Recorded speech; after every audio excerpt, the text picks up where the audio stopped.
A man waits behind the gate with a sword in his hand. Above him, thousands of people are shouting his name. That sounds like fame. But the gate has not opened yet, and when it does, the same crowd that cheers for him may also decide whether he gets to leave alive.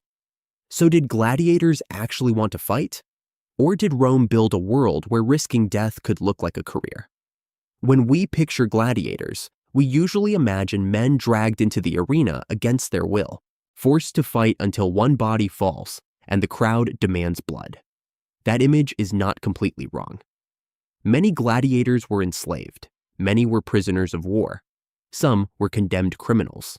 Some had no real choice at all. But the stranger truth is that some men did choose the arena. They were known as auctorati, free men who signed themselves into gladiatorial service. They gave up part of their freedom, accepted brutal discipline, and put their bodies under someone else's control. Not because death sounded appealing, because money did, because food did, because fame did, because a man with debts, shame, or no future might look at the arena and see something terrible, but still possible. That is what makes the question harder. It is not simply, did gladiators want to fight?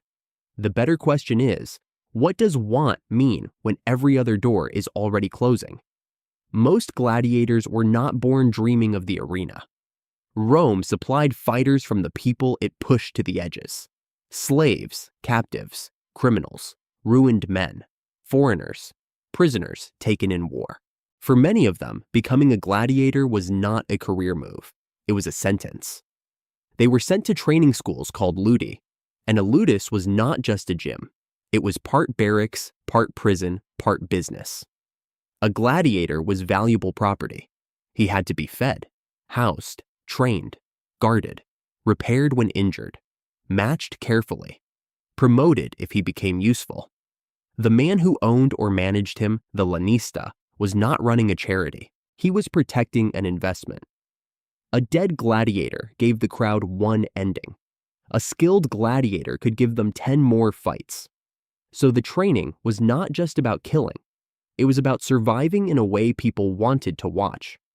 A new fighter learned a specific weapon and style. He learned where to place his feet, how to carry a shield, how to fall without making it look clumsy, how to show courage even when his body wanted to flinch.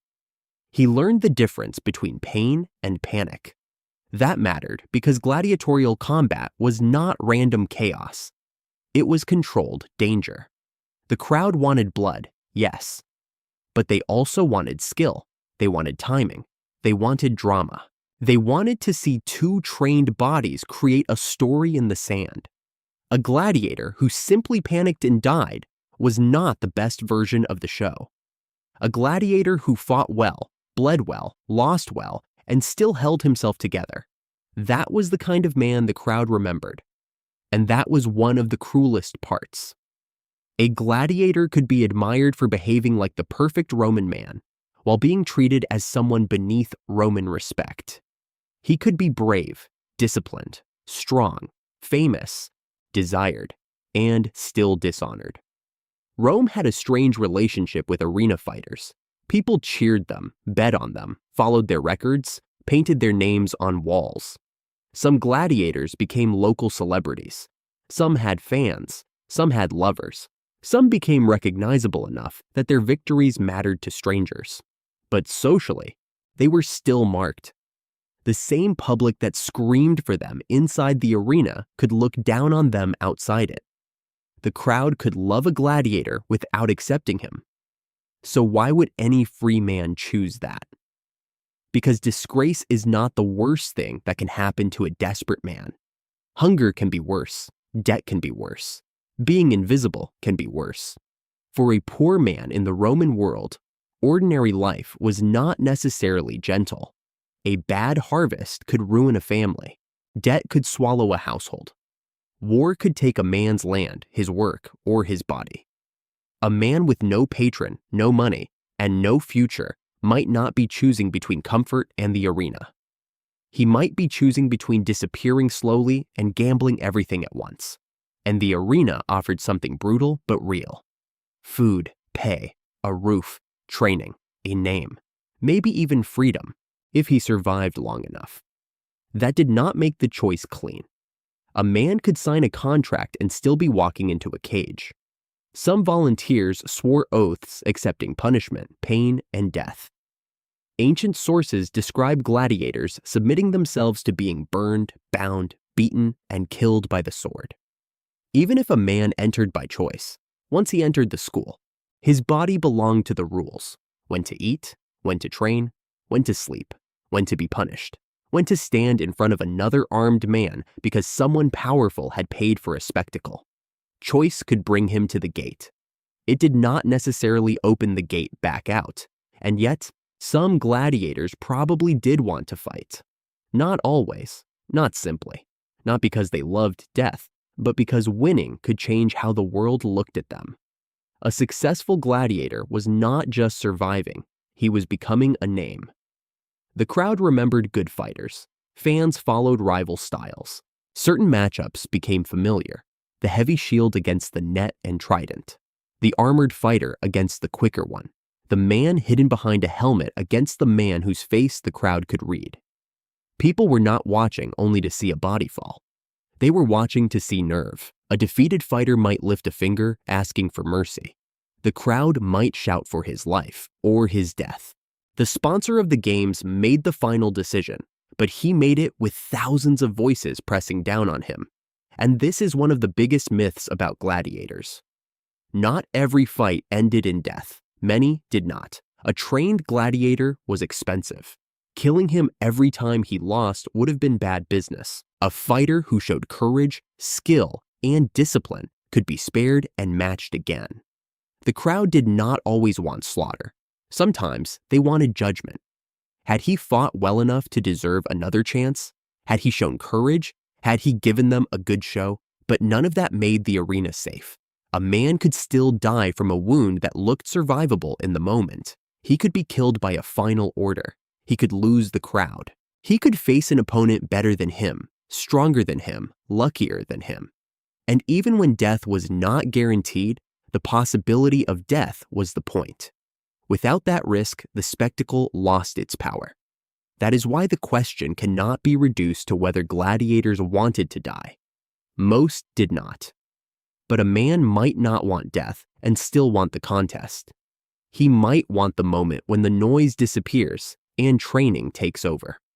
When the empire, the crowd, the sponsor, the lanista, the shame, the fear, all of it shrinks into a few simple things: distance, breath, weight, timing. The person across from him is no longer a symbol of Rome. He is another man trying to survive. In that small space, a gladiator could feel something close to control. Maybe not freedom, but control. The shield is his. The sword is his. The next step is his. The next mistake is his. The next few seconds belong to his body more than to the crowd. That may be one reason experienced gladiators could develop pride. Not pride in being owned, not pride in being used, pride in being hard to kill. Their scars were not just injuries, they were proof. Proof that they had entered the most watched, most dangerous place in the city and returned from it with their names still attached to them. To us, that can seem impossible to understand. But people can adapt to cages. A man can hate the system around him and still take pride in mastering its rules. A gladiator could hate the school, hate the owner, hate the crowd, hate the fact that his life had become entertainment, and still feel something real when the crowd shouted after a victory. That pride does not erase the coercion.